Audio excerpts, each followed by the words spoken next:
السلام عليكم ورحمة الله وبركاته. أصحابتك وحنا جنالك مركز السود وهذا أدي هذا ومحسنتين ما أنت وثلاثة وأنا لحية طبعا كبيشة ديسمبر إلا بيتمنات سنة كلا بدو كون إيه الشان يلا باتنك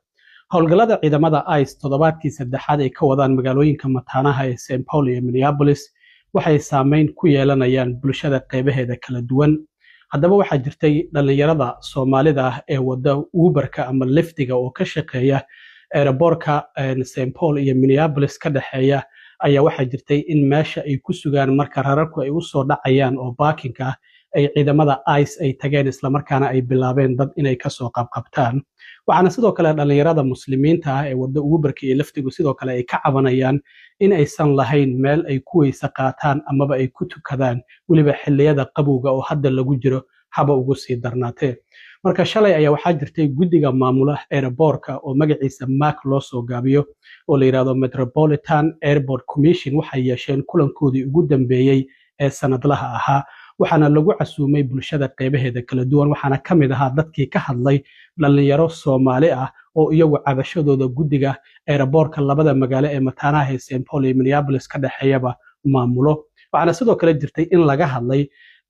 dhoofinta ama masaafurinta ay ICE ka wadaan airportkaasi oo diyaaradahooda inta yimaadaan dadka laga qaadayo isla markaana laga masaafurinayo haddaba dadkii shalay ka hadlay waxaa kamid ahaa in aadan macalin oo si kulul ula hadlay guddiga airportkaasi maamula waxaana in waxyaabaha uu ka codsanaya kamid ahaa in loo sameeyo meel ay ku tukadaan amaba ay ku weysa qaataan iyo musqulo wanaagsan in loo sameeyo goobta baakinka ah ee darawalada gawaarida Uberka iyo liftiga marka ay sugayaan rar u soo dhacayo ay ku sii sugayaan oo laga yaabo qaarkood maadaama dadku ay badan yihiin inay saacado halkaas fadhiyaan aadan soo dhawow shalay guddiga ayaad la kulanteen airportka maamula maxaa kamid ahaa waxyaabaha ugu muhiimsan oo aad kala hadasheen oo adigu shakhsiyan aad kala hadasheen umrada sanadkan Salama Group waxay idin haysaa adeegyo cusub waxaana kamid ah adeegyadaas kow hoteello u dhow labada xaram ee Makka iyo Madiina loogana luweyn karo xilliyada salaada labo gaadiid ku soo booqan doonto goobaha muqaddaska ah ee lagu xusayo taariikhda islaamka saddex baridda qaabka loo guto acmaasha umrada afar umreynta waalidka ama walaalka oo geeriyooday ama aan awoodin shan haddii aad tahay qof qaba baahi khaas ah xagga caafimaadka waxaan ka caawin doonaa gudashada acmaasha haddaba ku soo dhawow qiimo jaban oo ku raali gelin doona faafahintaasi dheer fadlan waa WhatsApp number eber 96454927 mahadsanidin waalidiinta Soomaaliyeed ee jecel waxbarashada waxa la ogeysiinayaa looguna bishaareynayaa in maxadka waxbarashada ee Somali Islamic Online oo ku hayo barnaamij waxbarasho diimeed ah oo ka caawinaya in adiga iyo ilmahaaguba aad si fudud u barataan Qur'aanka iyo culumta shareecada maadooyinka dugsiga laga baranayna waxa kamid ah Qur'aanka hikaada ahadiista ducooyinka tarbiyada asaasiga ah ee ilmaha tafsiir iyo qaybaha kale ee culumta shareecada qaabka waxbarashada dugsigaanina waa hab online ah oo waxbarashada aad ku qaadanaysan waxaana kala xiriiri kartaa Gmail-ka iyo lambarada shaashada kaaga muuqda cilmi waa maasan tahay waxaan kala hadalnaa guddiga saddex qodobka waxaa kamid ah darawalada yar kamid ah waxaa la qabtay jimcihii subaxdii hore waxa lagu dhax qabtay airportka qolada ICE awal hore ma soo gali jirin airportka gudaha u soo galeen waxaana soo wacay darawalada yar kamid ah na soo wacay anagoo magaalada ku jirno meeshii marka imaanina waxay ahaayeen saddex gaari oo ICE ah saddexda gaariga waxa ku jiray saddex qof laba gaari markayna arkay inaan soo galnay aniga iyo yar nala shaqeeyo madaxa unionka xagga darawalada ka caawiyo marka soo galnay laba kamid ah way baxeen kadib waxa soo haray mid kamid ah baabuurtii ICE ee wateen waxa dhacday meeshaas arin aad u falxuna ka dhacday wiilasha kamid ah oo darawalada kamid ah ayaa waxay sugayeen inuu ka baxo maadaama saala socoto airportka baakinka lagu sugo feerarka waxay rabeen ku baxo inay ka daba tagaan ee dhaxda ku qabtaan ay kala deegaan gaariga sababtoo ah lambarkiisa midda tragrayna u maleeyaa marka wuxuu kamid ahaa dadka dhalinyarada sharcilaanta wadan ku jooga yarkaasi kamid ahaa taasaan jecelnahay waa gartay marka waxa dhacday marka yarkii asaga ahaa maadaama kol uu soo dhici waay anagina meesha aan imaanay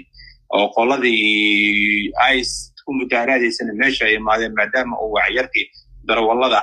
ka caawinayay xagga unionka uu wacay oo dhaay meeshii airportka markii soo galeen aan isku imaano markii arkay inaan baabuurta ka soo degnay waxay ku horgooyeen gaarigiisa waxay ku gooyeen gaariga ay wateen waa gartay kadib waxaa dhacday markii anaga banaanku soo baxnay farbiya aan soo qaadanay waxay noola soo baxeen sunta ka ilmeysiisa dadka waa gartay kadib meesha adig buuqa ka bilaabmay adiga halka wiil bay noqotay inay farayana kala baxaan oo way wateen marka dadkii kale meesha ku jiray waa ka seebgaleen waa gartay waxaad marka meesha aad ka sheegtay inaad booliska wacdeen boolisku maxay idin yiraahdeen markii aad la xiriirteen marka booliska marka hore qorshaha wuxuu ahaa inaan soo geli karin baarkinka qof aan wadanin sticker baa jiro booliska ay bixiyaan elboorka ay bixiyaan jiro waa gartay muraayadiis hore ay ku dhegan tahay oo lacag la idinka qaado oo lacag aad ku bixisaan aan ku bixinaha lacag badan baan waan ku sheegi doonaa dib aan kaaga sheegi doonaa waa gartay dhacday marka booliskii markuu imaaday gadaal naga istaagay annagoo qaylinayno sunta ay noola soo baxeen isti ninkii ay qaateen booliska markuu imaadana wuxuu noogu abaalguday in gaariga hal saac kadib uu qaadayo haddii aadan baakinka laga qaadan waa towgareynayna waa jiidaynaa idinku yidhahdeen waa towgareynayna waa jiidaynaa marka arrintaasaa shalay markaa keentay in laga hadlo oo aad looga gelgisho midda labaad waxaa ka dhawaajisay salaada dadka iga dambeeya waxaa markhaati oga dhigaya annaga bartaasaan ku tukannaa salaadaan ku tukanna waa meeshaas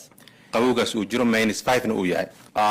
daraad asagoo minus uu yahay waxaan ku tukanayna bannaanka kore elboorka waa ujeediin miidiyaa si fiican u fiiriya shacabkan si fiican u fiiriya waa kuwaasa wadada dhexdeedana waa saliyadii aan ku tukanayna barfaa wada qaaday waa kuwaasa si fiican u fiiriya miidiyana waa kuwaas oo tusayna miidiya shacabkuna tusayna waa markhaati gelinayna hadda salaada waxay soo jiitamaysay ilaa ay hal sana soo jiitamaysay aniga qoladan meeg elboorka isku haysanay saa la socoto cimilada way isbedelaan waa gartay state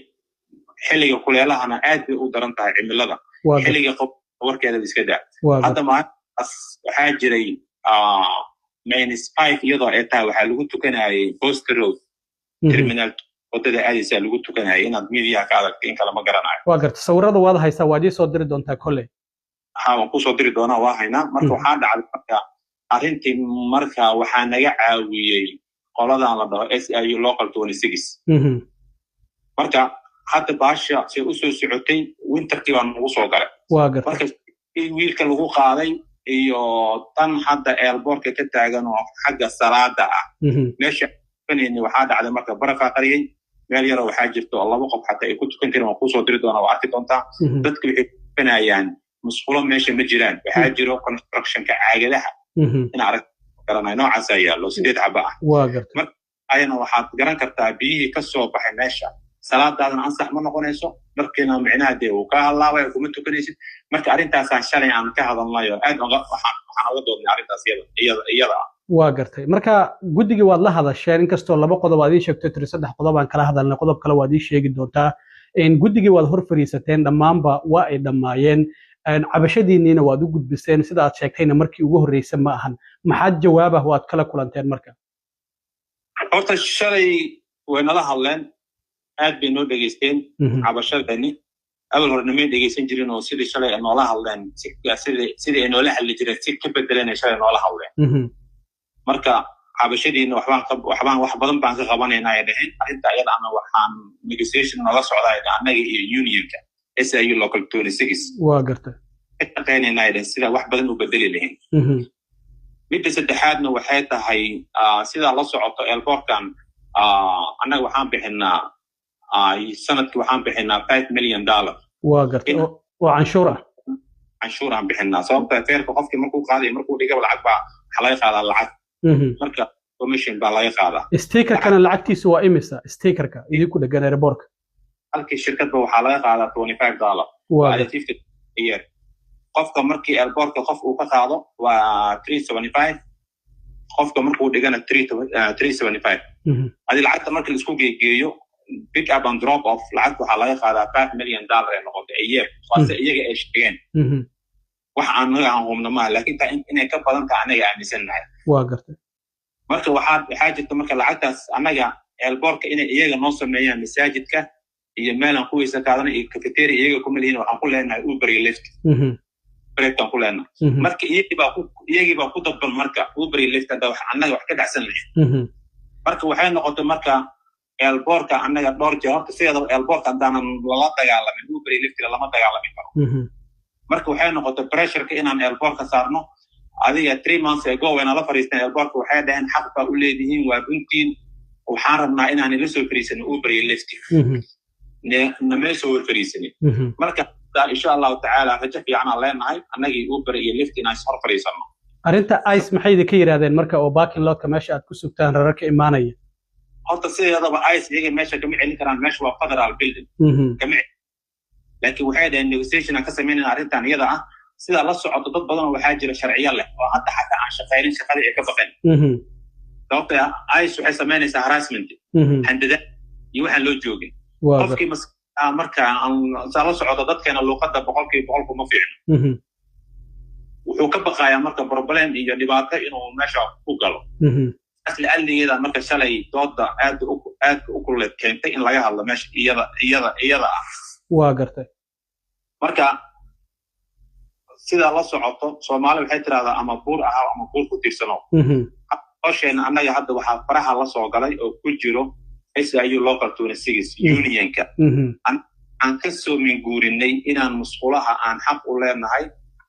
cafeteria aan xaq u leenahay baatin fiican oo waasic aan ahayno waxaan tagnay Chicago tagnay California tagnay Massachusetts tagnay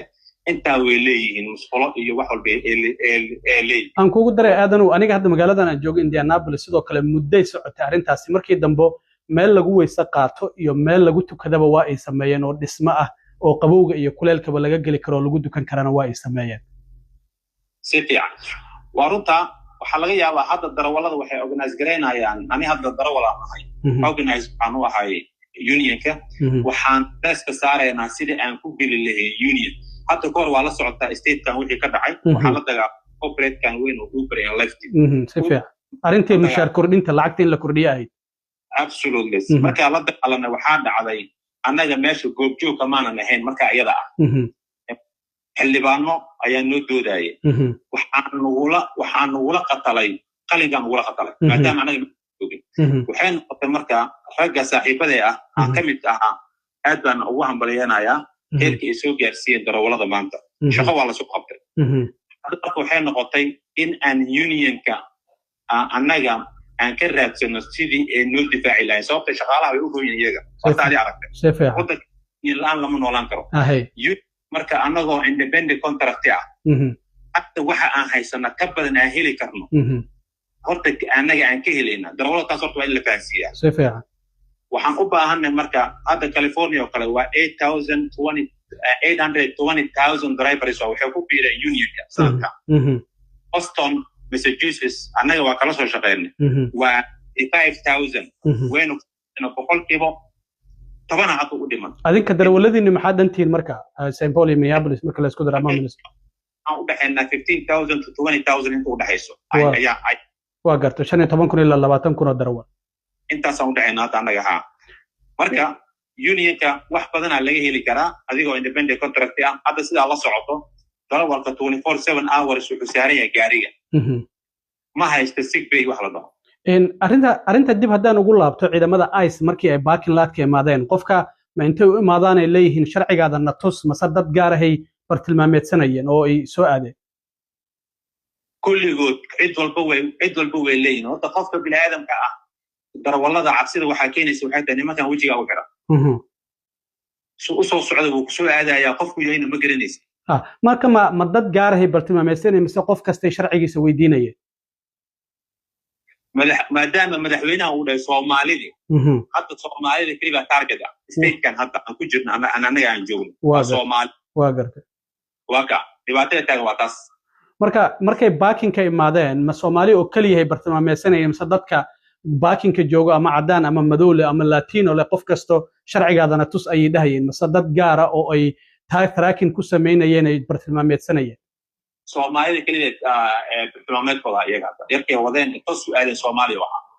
waa gartay marka waxaad ii sheegtay arinta salaada iyo arinta ICE qodobka saddexaad oo aad kala hadasheen mas'uuliyiinta airportka muxuu ahaa waxaan kaloo kala hadalnay sida la socotaan ku sheegay hadda in ay soo horfariisiyaan Uber iyo Lyft taanu ina haduu Allah idmo waxay noo ballan qaadeen in ay meeshaas ay hagaajin doonaan cabashadeena ay wax ka qaban doonaan